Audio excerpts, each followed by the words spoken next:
One of the easiest video editing tools out there has recently received a ton of new amazing updates. And I'm going to show you my top 5 updates in this video and how I've been using them in my workflows. But quickly, Filmora is a highly user-friendly video editing software that is very easy for novice users to pick up and just use without much in the way of learning being required. But I have actually felt that Wondershare have done an excellent job in showing you how to use the tools on their website. And again, everything just feels so intuitive and so simple to navigate and use. It's a common theme that I found with this software. But now, let's actually look at those 5 updates I've been talking about, how I use them in my workflows, and also why they're so amazing and how they make video editing that much easier. Remember when I said Filmora is really intuitive with neat UI and easy to use? Well, that should be obvious when looking at the screen here. Before you make a new project, you can choose the aspect ratio with useful presets. As you can see, we have handy labels next to each one. But the first super smart feature I want to show you is the Smart Short Clip function. This is so perfect for those who are content creators like myself, but you should really take a look at how smart this thing is. So let's upload one of my long form videos here, something that's actually around 8 minutes in length. So the AI has analyzed the entire video and it's given me 3 different 30-second options taken from my video. And obviously these would be perfect for things like Instagram Reels, TikTok posts, or YouTube Shorts. And what I like about this is how we actually do have 3 different suggestions to work with, and that's always going to be handy. It's also added some subtitle animations which my original video didn't have. You can also, of course, edit the text in the boxes to the right, but let's quickly export it and see how it runs. And here we have a lot of export options, which even DVD, which is quite surprising actually. And as you can see, I've made a short video with subtitles from my long video, super easy and super quick. But the next feature is going to save you a lot of time, but also prevent a lot of headaches in your video editing process. The feature is called the multi-camera clip feature. This is amazing for storytelling with video and also when you're working with scenes that are shot from different angles or from different cameras. So bring your clips onto the timeline and then select them all at the same time.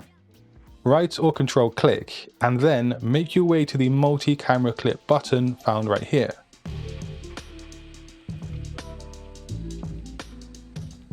Filmora has merged the 3 clips together and we have the 3 individual clips shown at the top and then the merged version just to the right.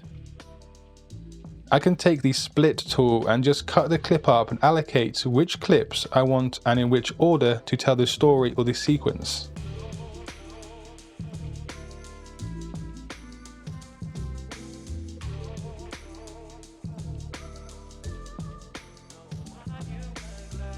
Cool, so let's take the playhead back and give it a run. And as you can see, that is looking pretty cool. And if I wanted to change the order, I would just need to reallocate them at the top with just a few clicks. And obviously this makes things really easy and again, really fast. So the third update, which I think is totally awesome, is another example of AI video editing excellence. Found here, we have something called the AutoFrame Function. Now this is amazing for action or movement type shots. As you can see here, I've uploaded a clip of someone breakdancing. We can choose the aspect ratio in the top left, but what the AI is going to do in Filmora is to track the action in a fluid and a smooth manner, which for a phone style portrait video here is done really well. And we can switch up the aspect ratio, and as you'll notice, the AI adapts and manages to keep things smooth and fluid throughout the entire viewer experience, which is truly awesome.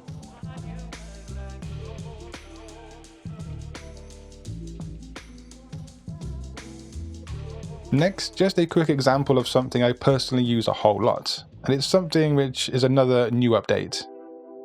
So on this clip, I come up to audio, and then the new update of the voice enhancer. Now this thing is great for people who make commentary style videos with lots of, well, voiceovers of course. So the settings here can help the voice sound and appear more richer and more clear. And you can also do things like reduce the background noise of your clips. Sound and audio is a huge part of the success of a video, and yet so many people overlook it and focus a lot more on the visuals, when in fact they are both very equally important. But now with this update, Filmora has made it easier than ever to maintain good, quality vocals. And staying with audio for a second, the next update is a real game changer when it comes to video editing. This update is the new translation function, and it can be found right here. Obviously, you need to choose the source language of your clip, and then the desired translation language. And trust me, there is a lot to this feature that you will soon see. And yes, it can take a while to translate, but when it's ready, you can see on my video here, I now have Italian subtitles. But there is a lot that we can do here. So firstly, if we double click, we can come in here and manually edit the subtitles if we need to. We can add animations here, and importantly, change the style of the subtitles on the screen. Now it does amaze me how fast and how easy Filmora has managed to make it to do such things as this in the video editing process. It's really quite amazing. So I have one bonus thing that I'd like to share with you about Filmora, and it's something I hope they grow into the future. When we're working on a new project, yes, you can and you likely will be uploading things from your computer. And also there are a bunch of video resources that you can use in their own library. But there is also this influencer tab found here. We do have logo reveal templates built right into Filmora, but also there are intros that we can use here. With these, you simply browse over what's on offer and then select the one that you want to work with. As you can see, there are a lot of areas for customization found right here, and it's just very easy to come into and change the text, the footage, and other sequence aspects. And I'm sure this will be really useful to a lot of people when they're working with Filmora. And if you'd like to try out Filmora and see how it can aid and help with your video editing process, just click the link in the description box of today's video. And thanks again to Filmora for again partnering and collaborating with Satori Graphics and sponsoring the channel for this video. But if you'd like to learn more about graphic design theory, just click that video on screen. But until next time guys, design your future today. Peace.